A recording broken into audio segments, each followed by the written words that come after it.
Delighted to say now, and we're going to speak to Sue Reed. I don't want to say veteran journalist because some people don't like it, but you are a veteran journalist at the Daily Mail. And Sue, you did a fantastic sort of expose a few days ago about the Britain's barber shop boom. I mean, everybody kind of knows, no matter which part of Britain they live in, it used to be just a city thing, but suddenly, I mean, even down in a little village in Sussex where I go at the weekends, there's about 3 barber shops in this tiny little high street, and you think, what exactly is going on here? There's clearly something going on, and you've kind of nailed what everybody suspected, really. It's got a tremendous reaction, I have to say, because it has affected every town and village. Yeah. There were 18,000, according to a data survey, now existing, and 670 opened last year. Yeah. So when I went round the country, I found really nowhere was untouched. Yeah. So even in Leamington Spa, for instance, there was still barber shops. Yeah. In Coventry, which is where I targeted my article, there are 22 on one street. It's incredible, isn't it? And it is all connected with, obviously, money laundering, cash, often with the smuggling of migrants into the country. Yeah, because it's that migrants, cash has to be it's cash, got it's drugs, rid of. presumably as well.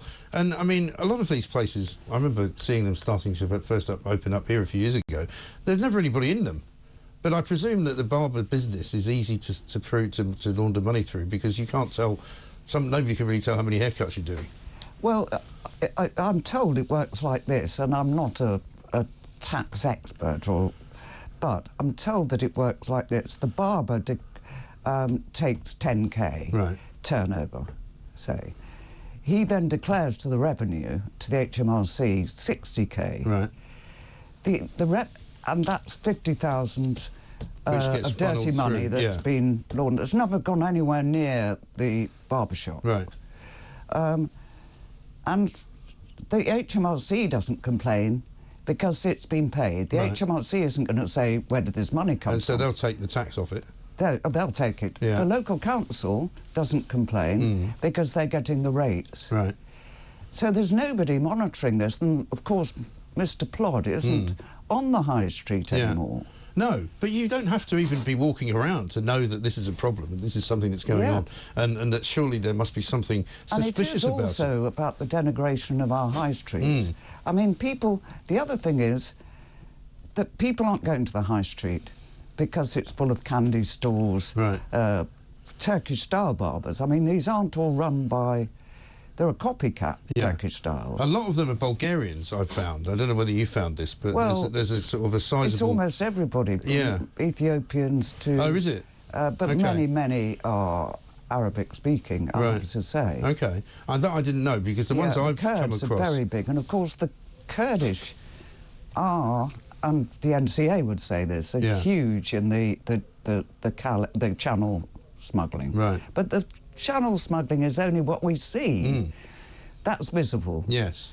But of course there are many other kinds of people smuggling, people coming in vans and that cash has to be dealt with somehow. Well, I've always said certainly on the east coast of Kent and Sussex, there's so many places you can land boats that people wouldn't ever see you. No. And so I'm sure there's there's many more people just landing on boats and running into the local town without even being picked up by RNLI or Border Force or anybody. Yeah. So, I mean, where does it end, though? I mean, did you find anybody in law enforcement who was even interested in what you had to tell them?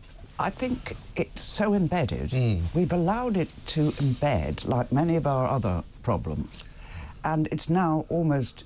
Well, obviously, something will have to happen. I mean, my solution would be, if this government would ever listen, which I doubt, would be to have specific high street squads. Yeah. Police squads. Because it's not exactly difficult, is it? And it doesn't have to be just about targeting barbershops. Yeah. It's about the candy stores, it's about the vape shops, it's about everything else that is cash. I mean, the government is so anti-cash. Yeah. But these are allowed complete impunity. Yeah, but they're not just cash businesses anyway. But they can launder cash through these businesses. True, because ostensibly they are only taking cash. But they can pretend. I mean, if you press them, even in a nail salon, and say, can I pay with a card? Right. You often get told, oh, it's broken this week. That has happened to me on the King's Road. Right. Interesting. The Vietnamese nail salon and Thai nail. They want cash too. Right. And please believe me, they're not innocent either. No. And that's the other thing, is that a lot of the county lines gangs that we hear about so much, they use these barber shops, don't they, as kind of distribution networks as well. Yes, they do. I'm sure they do. And I can't understand why the police, because you would think it's a sort of home run, if you like, for the police, because they don't actually have to do much investigating. They just have to go into the place, you know, arrest a couple of people, look at their books and go, hang on a minute, what's going on here?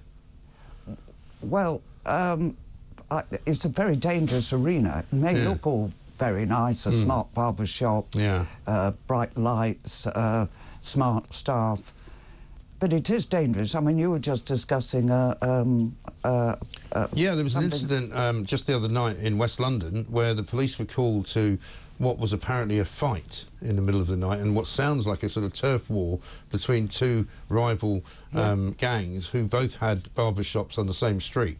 A man unfortunately died from his injuries, and several other people were quite badly injured, but it sounds like it was just a massive street fight. The police helicopters landed, the streets were all sealed off. People who lived in the area, which is, you know, not a terrible area, were going, this is the worst thing we've ever seen. And it was it all happened at 4 o'clock in the morning.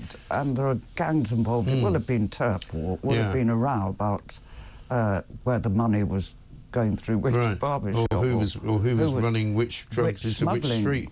Yeah, I'm afraid to say. Yeah. I mean, you haven't had any police reaction since your piece was published? No, I haven't had any reaction from the police, any reaction from the government. Massive reader reaction. Yeah. I mean, huge. Yeah. Because everybody's been looking at it. Absolutely. Yeah. Staggering and very complimentary. Yeah. But the people know what's happening. Yeah. It's like people have been saying it, but nobody's listened. Right. Finally, somebody's...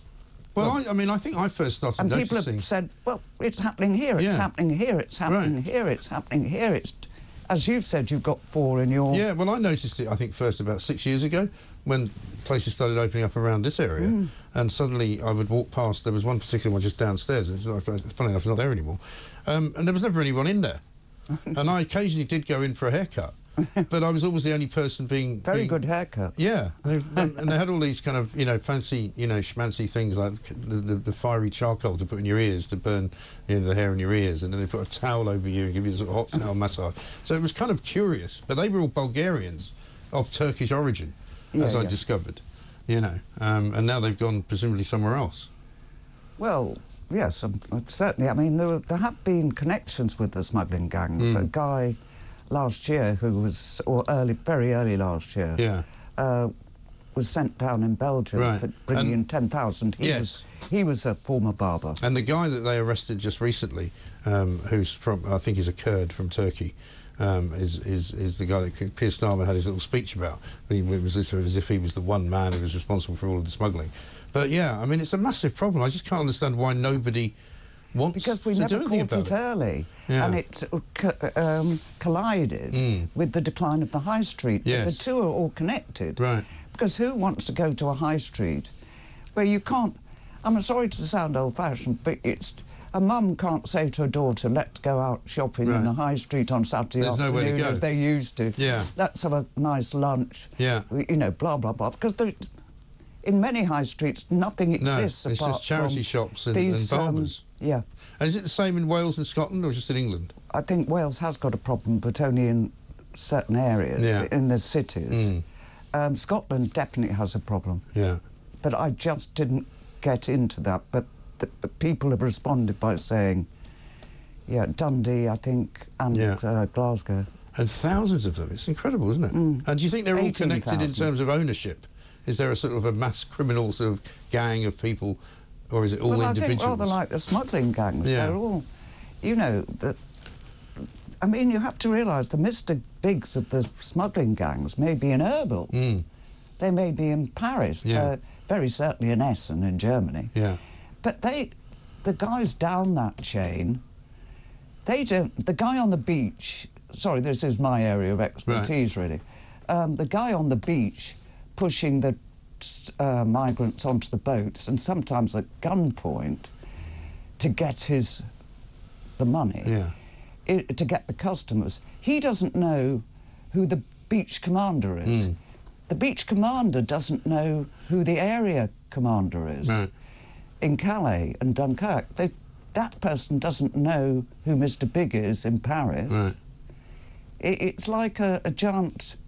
Well, it's completely secretive. We were talking about false names, you know, fake bank burner accounts, phones. presumably, yeah. Absolutely. Incredible. Well, but it quite will a be story. the same setup. Yeah, quite a story. Congratulations. It really is incredible.